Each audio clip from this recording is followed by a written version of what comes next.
সেই ছোটবেলা থেকেই সিনেমায় দেখতাম নায়করা উঁচু উঁচু দেয়াল বা যে কোনো বাধা খুব সহজেই উঁচু লম্বা একটা বাইক নিয়ে পেরিয়ে যেত। সেই উঁচু লম্বা বাইকটি এখনো মাথা থেকে যায়নি।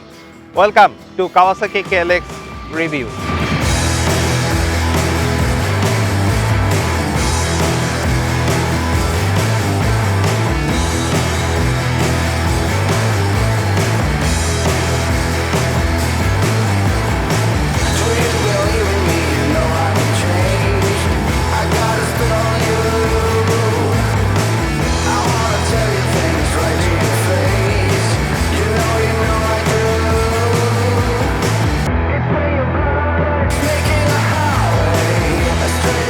তবে রিভিউ শুরু করার আগে আপনাদের মনে করিয়ে দিতে চাই, সবসময় আমাদের লেটেস্ট ভিডিও পেতে বেল আইকনটি ক্লিক করে রাখুন।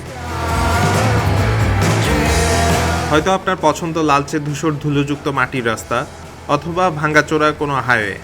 কেএলএক্স হচ্ছে এমন একটি মোটরসাইকেল যা তৈরি করা হয়েছে রাইডারকে যে কোনোখানে নিয়ে যাওয়ার জন্য। আজ আমরা এসেছি কাওয়াসাকি কেএলএক্স ডুয়েল স্পোর্টসের গল্প শোনাতে, যা টপ টু বটম অফ রোডিংয়ের জন্য ডিজাইন করা।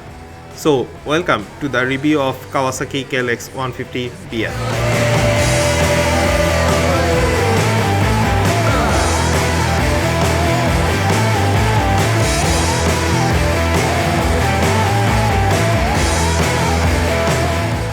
বাইকের ডিজাইন খুবই প্র্যাকটিক্যাল। একটি শক্তিশালী ইঞ্জিন এবং একটি অফরোড বাইকের অন্যতম বৈশিষ্ট্য পেছনে উঁচু হয়ে উঠে যাওয়া এক্সস্ট, এর কমফোর্টেবল চিকন সিট এবং সামনে হাই রাইজড পাইপ হ্যান্ডেলবার, সাথে পা আঁকড়ে ধরা ফুটপ্যাক যা কমফোর্টেবল এবং অফরোডে আপনাকে দাঁড়াতে বাধ্য করবে।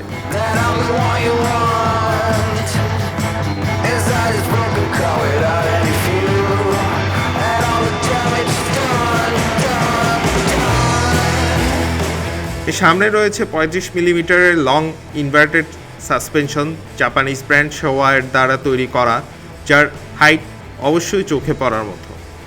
এর স্মুথনেস আপনি তখনই বুঝবেন যখন আপনার সামনের চাকা অফরোডিংয়ের মজা নেওয়া শুরু করবে, আর এটা আপনাকে এতটাই আনন্দ দিবে যে আপনি সামান রাস্তা থেকে ভাঙা রাস্তায় বেশি এনজয় করবেন।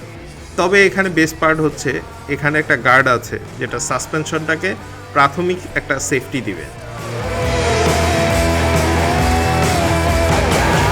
এবার আসা যাক এর টায়ারটি নিয়ে।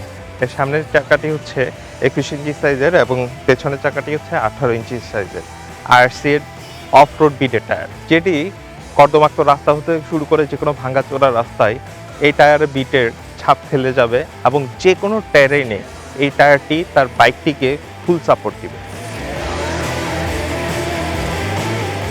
এর সামনের চাকা পেছন থেকে বড়, যার কারণে একটা পিওর ডার্ট বাইকের মতো গ্রাউন্ড ক্লিয়ার, এবং তারপর এর ওজন মাত্র 118 কেজি। এই হালকা ওজনের কারণে যে কোনো ভাঙ্গাচোরা রাস্তায় খুব সহজেই এটা ম্যানুভার করা যায়।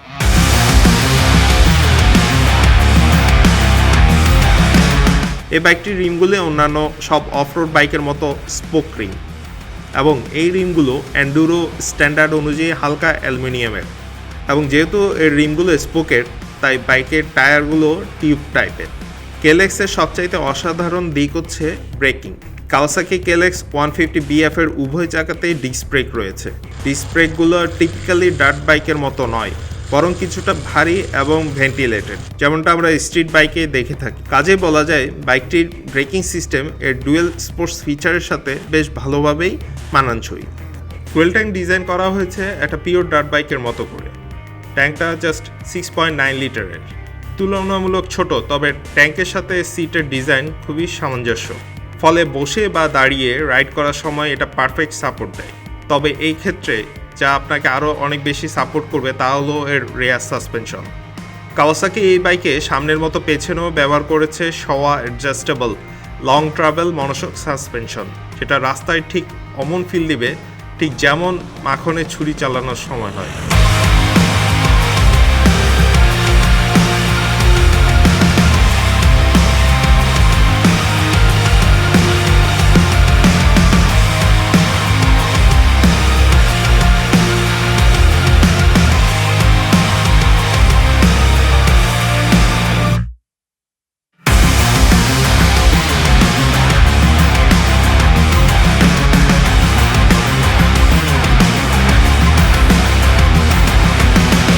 18 ইঞ্চি সাইজের একটা চাকা আর তার সাথে থাকা এত বড় একটা স্প্রোকেটকে সবচাইতে বাজে রাস্তার মাটি চিরে ছুটে চলার জন্য দরকার একটা powerful engine.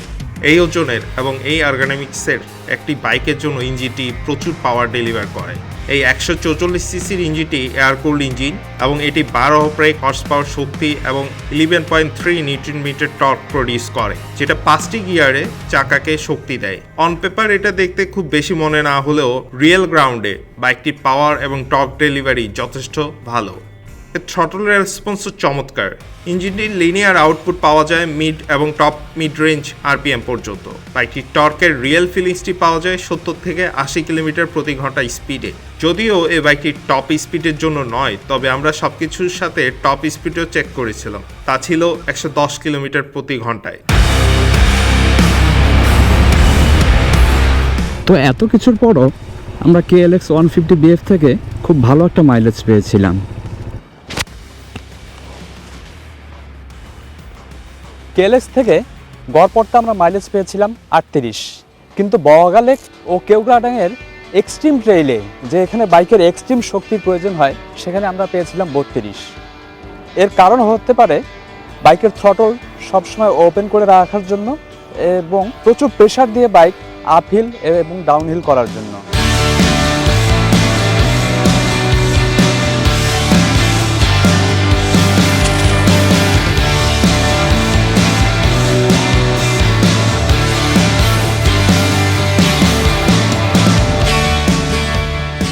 Kawasaki KLX 150BF এর রাইডিং, কন্ট্রোল এবং হ্যান্ডলিং অন্যান্য বাইকগুলো থেকে অনেকটাই আলাদা।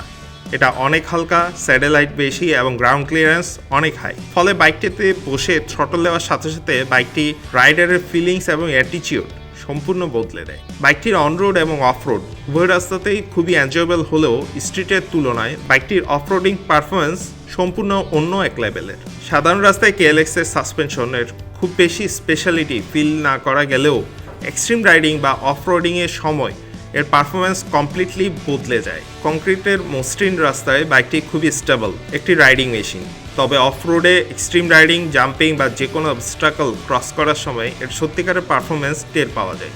এরকম রাইডিংয়ের সময় এর সাসপেনশন ট্রাভেল পুরোটাই অ্যাক্টিভ থাকে এবং অসাধারণ রাইডিং ও কন্ট্রোলিংয়ের ফিলিংস দেয়, যেটা অন্য মোটরসাইকেল থেকে পাওয়া পসিবল না।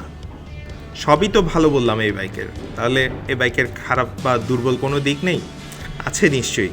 কাওয়াসাকি KLX 150BF একটি চমৎকার ও সমন্বিত প্যাকেজ, তাতে কোনো সন্দেহ নেই। তবে এর ইঞ্জিনে আর কিছুটা র পাওয়ার আর কিছুটা বেশি টর্ক হলে নিঃসন্দেহে বাড়তি কিছু ফান ফ্যাক্টর যোগ করত। বাইকটি এর পরিসীমার মধ্যে ভালো পারফর্ম করে, তবে লো আরপিএমে এতে কিছু ভাইব্রেশন রয়েছে। খাঁজকাটা টায়ারের কারণে মসৃণ রাস্তায় এটাতে 0 to 35 কিলোমিটার প্রতি ঘন্টা পর্যন্ত গতিতে কিছুটা ভাইব্রেশন অনুভূত হয়, তবে তা স্বাভাবিক বিষয়। KLX এর স্যাটেলাইট এন্ডুরো বাইকের মতোই অনেকটাই বেশি, তাই কম উচ্চতার রাইডারদের জন্য এটা চালানো অসুবিধাজনক। বাইকটি স্যাডেলের আকার বেশ ভালো, তবে এর কুশন বেশ শক্ত প্রকৃতির। এর হেডলাইটের আলো সাধারণ, যা স্বাভাবিক চলাচলের জন্য মোটামুটি, তবে হাইওয়ে রাইডিং এর জন্য তা যথেষ্ট নয়। বাইকটির টার্নিং ইন্ডিকেটরগুলো কিছুটা বাঁকানো গেলেও তা ততটা নমনীয় নয়, আর পেছনের জোড়ার মাউন্টিং খুব একটা সুবিধাজনক নয়। এর ওডোমিটারটি একদম সাধারণ, আর তাতে কোনো রেপ কাউন্টার নেই। এর ফুয়েল ট্যাঙ্ক ক্যাপাসিটি রিজার্ভ সহ মাত্র 6.9 লিটার, আর একটু বেশি ধারণ ক্ষমতা থাকলেই নিঃসন্দেহে বাড়তি সুবিধা যোগ হতো। এর পেছনের চাকার ব্রেকের কার্যক্ষমতা একদম সাধারণ মানের, তবে এর ডিস্কের আকার আরও একটু বড় হলে নিঃসন্দেহে ব্রেকিংয়ে বাড়তি মজা যোগ হতো। বাইকটিতে বাড়তি কিছু বহন করার সুবিধা নেই, আর সে কারণেই ট্রাভেলারদের জন্য আফটার মার্কেট ক্যারিয়ার প্রয়োজন হবে। আর সবশেষে বলতে হয়, বাংলাদেশের আর্থসামাজিক প্রেক্ষাপটে বাইকটির দাম বেশ খানিকটা বেশি। কাওয়াসাকি KLX অনেক বিষয়ে অন্যান্য অনেক বাইকগুলো থেকে হয়তোবা কিছুটা পিছিয়ে আছে।